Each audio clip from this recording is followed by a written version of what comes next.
很高兴您来到 Star 频道。现在订阅并分享频道会更有趣。赵丽颖深夜发博宣传角色，章子怡评论区留言好惊喜，期待对手戏。2025年6月12日晚，赵丽颖在深夜时分悄然上线发博，发布了一条简短却极具分量的角色宣传。你好，西林小姐。寥寥7字，瞬间点燃无数影迷的期待。这一次，她不是穿越时空的少女，也不是在烟火人间中挣扎的凡人，而是那个即将走进酱园弄悬案的核心人物——民国女作家西林小姐。随着这条微博发出，西林这一名字迅速登上热搜，评论区热闹非凡，网友纷纷留言打招呼：“你好，西林小姐，我们已经等你很久了。”那一瞬间，仿佛所有人都在屏息以待，等这位神秘、锋利又优雅的西林小姐登场。赵丽颖此次挑战的西林是一个极具张力的双面角色，她既是社交名流圈中最引人注目的存在，又是笔耕不辍、用文字剖析世界的剧作家。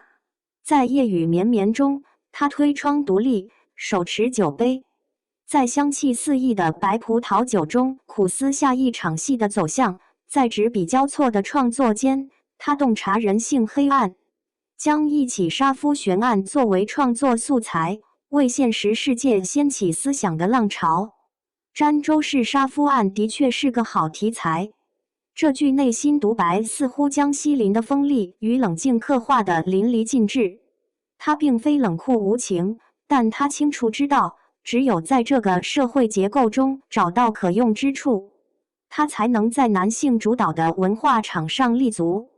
他饮酒、抽烟、沉思、观察、分析，这一切都是为了生存，为了创作，更是为了突破那个时代对女性的限制。网友对于赵丽颖的短发造型同样给予极高评价。精致的猫眼眼镜，利落的侧分短发，复古而适合考究的灰色长袍，她的整体造型散发出20世纪30年代摩登女性的魅力。有人调侃：“这哪是西林小姐呀，分明是西林少爷。”还有人说：“感觉他是留洋归来的少爷，踢足球一定很帅。”令人惊喜的是，影后章子怡也亲自现身赵丽颖的评论区，留言道：“短发，西林帅气。”如此互动立刻引发大量围观，网友纷纷在评论区激动留言：“子怡姐姐来了！两位姐姐的对手戏太值得期待了。谁懂啊？这种世纪同框我已经脑补1000场审判戏。”原来赵丽颖饰演的西林小姐与章子怡饰演的儋州市正是电影《酱园弄悬案》的2大女主角。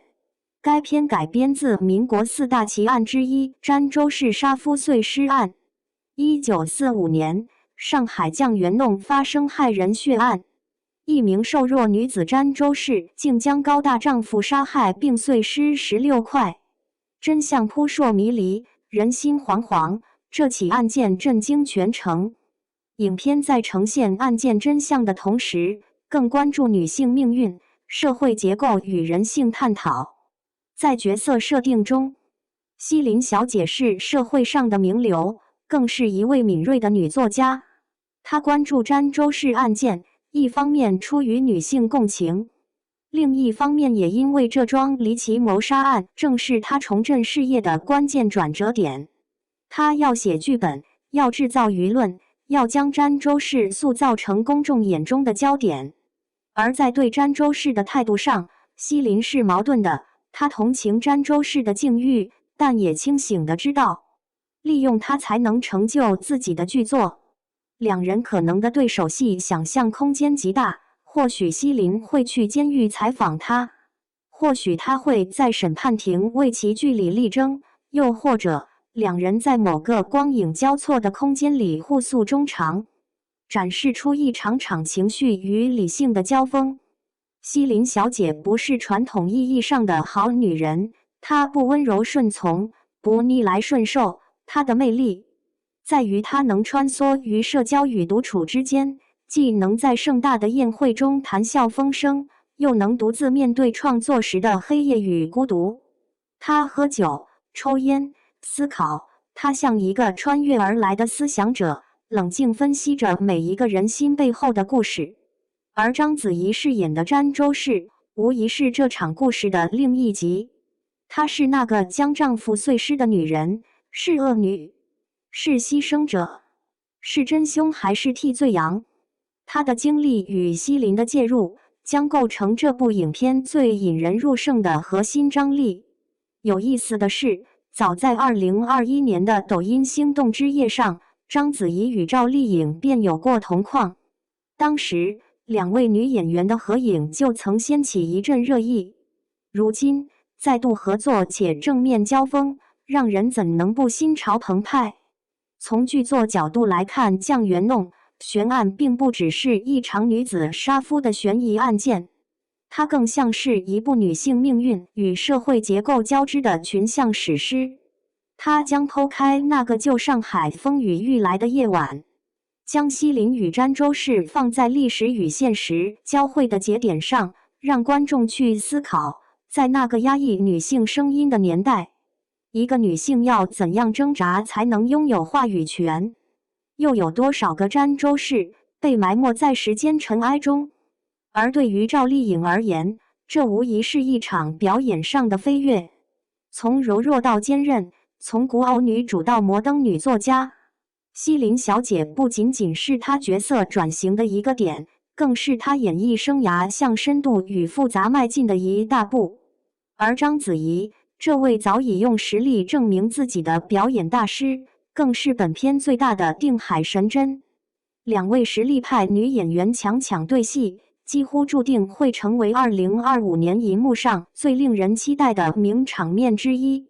女人杀夫，为什么一定要有一个奸夫？当西林小姐用这句台词质问时，我们看到的不只是剧本中一场戏，而是那个时代对女性命运的审判与反思。电影还未上映，悬念已经四起。西林和詹周氏到底会展开怎样的故事？他们会成为彼此的救赎者，还是利用与被利用的对立面？真相到底是什么？一切答案恐怕只能在银幕拉开帷幕的那一刻揭晓。但有一点已经可以肯定，酱园弄悬案会是一场女性视角的深度探索，而赵丽颖与章子怡的对手戏将为这场风暴注入真正的灵魂。让我们一起倒数，等待那场酱园弄中的风暴卷土而来。